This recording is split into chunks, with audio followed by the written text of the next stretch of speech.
Jeremias 31. Mas vejo nos meus membros uma outra lei, que é a lei do pecado, que batalha contra a lei do meu entendimento. Lembra? Escreverei as minhas leis no seu coração. Coração é entendimento. E me prende debaixo da lei do pecado que está nos meus membros. Qual é o objetivo de Paulo estar escrevendo isso aqui nessa epístola? Porque os gentios, eles não tinham lei. Mas quando eles se achegaram ao Deus de Israel, pela fé, eles receberam o Espírito da promessa.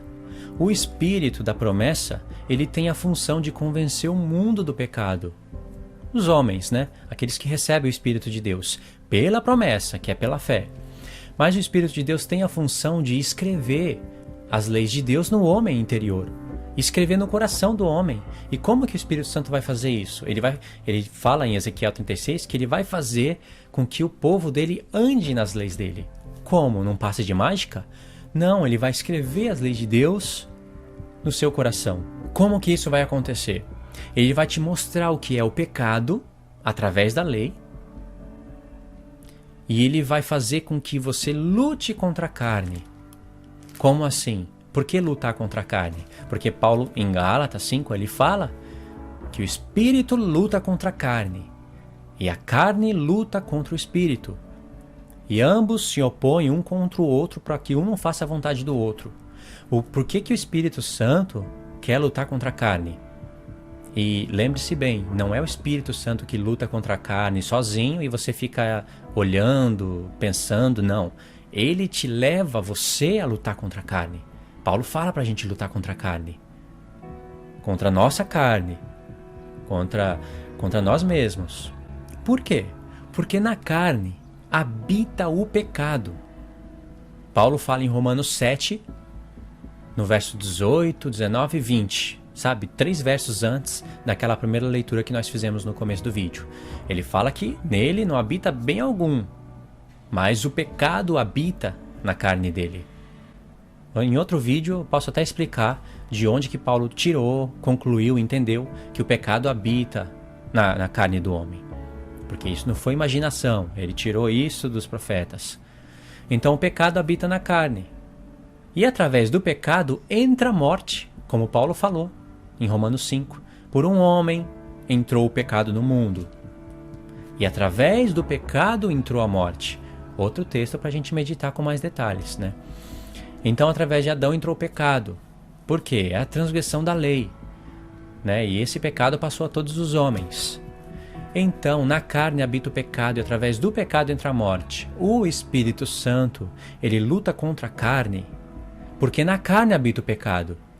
E se ele vem sobre você para fazer você lutar contra a carne, isso quer dizer que você vai ter uma luta contra o pecado, que é a transgressão da lei. E quando você estiver lutando, não fazendo mais as obras da carne, que é o pecado, né? A transgressão da lei. Então Deus vai escrevendo os mandamentos dele no seu coração. Isso é uma escolha sua. Você pode optar por sim ou não. Pode se inclinar para a carne. E aí você vai tendo uma batalha contra a carne. Então, se você luta contra a carne, é porque o Espírito de Deus está em você, te levando a lutar contra a carne. E se você luta contra a carne, você está lutando contra o pecado, que é a transgressão da lei. Então, se você luta contra a carne, ao mesmo tempo você está lutando para guardar os mandamentos de Deus. Então, quem guarda os mandamentos de Deus está lutando contra a carne, aonde habita o pecado. Então, quer dizer que o Espírito Santo vem na raiz. Ele vem para desfazer o pecado na sua vida, mas então ele vai na raiz, na carne, porque é lá que habita o pecado. Se ele faz você lutar contra a carne e não andar mais nas obras da carne, logo você não vai praticar mais o pecado. E o pecado vai perdendo a sua força. Então a morte que entra através do pecado vai sendo retirada e ele vai introduzindo a vida. Essa é a lei do Espírito, que te livra da lei do pecado e da morte, que Paulo fala em Romanos 8. E isso foi dado pela graça. A graça não é que vem e te justifica e você só fica louvando, cantando e falando sou salvo pela graça, andando na carne. Olha o que Paulo fala em Romanos 2. Romanos 2, verso 11. É o mesmo Paulo que falou em Efésios 2. Pela graça sois salvos. 2 vezes ele falou. por meio da fé. E isso não vem de vós, é dom de Deus. Não vem de obras, para que ninguém se glorie. Esse é o mesmo Paulo que escreveu em Romanos 2 o seguinte: porque todos os que sem lei pecaram, Romanos 2 a partir do verso 12. Porque todos os que sem lei pecaram, sem lei perecerão, e todos os que sob a lei pecaram, mediante a lei serão julgados. Porque os que ouvem a lei não são justos diante de Deus, mas os que praticam a lei hão de ser justificados. Olha, primeira vez que Paulo fala de justificação na Epístola de Romanos, ele fala pela prática da lei. Paulo está falando aqui que não há justificação senão pela prática da lei. Mas que lei é essa? A guarda dos mandamentos de Deus. Mas a salvação não é pela graça? Sim. Você merecia essa oportunidade? Não merecia. Então, o Espírito Santo é dado para você através da graça, e aí começa a luta contra a carne. Você vai ter que lutar contra a carne. Você vai ter que fazer obras para guardar os mandamentos de Deus. É por isso que Paulo fala. Olha aqui, ó. Nós lemos a partir do verso 12, né? Romanos 2, no verso 6. O qual recompensará a cada um segundo as suas obras. O quê? A saber, a vida eterna. Vida eterna, recompensado segundo as obras. Aos que com perseverança em fazer o bem, guardar os mandamentos de Deus não é fazer o bem? Procuram glória, honra e incorrupção, mais indignação e ira aos que são contenciosos e desobedientes à verdade e obedientes à iniquidade. O que é iniquidade? Pecado. João fala que a iniquidade é pecado. E o mesmo João fala que o pecado é a transgressão da lei. Como Paulo, como Tiago fala também. Então a justificação, sim, é pela graça. Que graça que é essa? Graça que você estava morto em ofensas e pecados, e você não merecia nada. Mas Jesus fez o sacrifício, através do sacrifício enviou o Espírito pela fé, e o Espírito tem a função de escrever os mandamentos de Deus no seu coração. E aí você vai ter um tempo de vida para isso, né? Um tempo de uma transição para que você abandone o pecado e ande nas leis de Deus. Se pecar, Jesus está como sumo sacerdote à destra de Deus, fazendo propiciação, intercedendo por você. Mas você vai ter que guardar os mandamentos de Deus para você ter acesso à vida eterna. Porque Paulo falou aqui que Deus vai recompensar a vida eterna segundo as obras. Não falou só segundo você dizer que tem fé?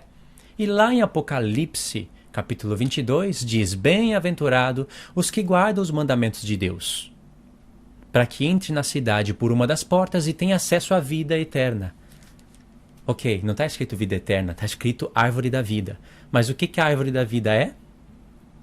A vida eterna. Em Gênesis 2, a árvore da vida é a vida eterna. E João fala que a vida eterna é Jesus. O que se conclui? Que Jesus estava tipificado na árvore da vida. Isso daí não tem muito o que ficar falando, né? Mas para você ter acesso à árvore da vida, você tem que guardar os mandamentos de Deus. E isso está de conformidade com o que Paulo fala. Deus vai recompensar a cada um segundo as suas obras, a saber, a vida eterna, aos que procuram fazer o bem. Guardar os mandamentos de Deus é fazer o bem. E para isso você vai ter que lutar contra a carne.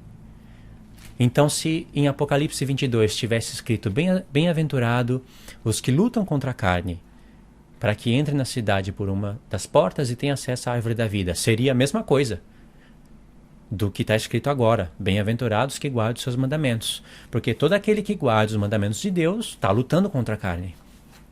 O que é mandamento de Deus? É a lei. O que é a transgressão dela? O pecado. O pecado habita onde? Na carne. Como que você luta contra a carne para quê? Para vencer o pecado, através do Espírito. Entendeu? De maneira que a graça e a lei é a mesma coisa. E quando Paulo fala em Efésios 2, pela graça sois salvos, isso por meio da fé, e isso também não vem de vós. É dom de Deus. É verdade, é dom de Deus. Não por obras, para que ninguém se glorie. Ele está falando de obras da lei. Olha o contexto.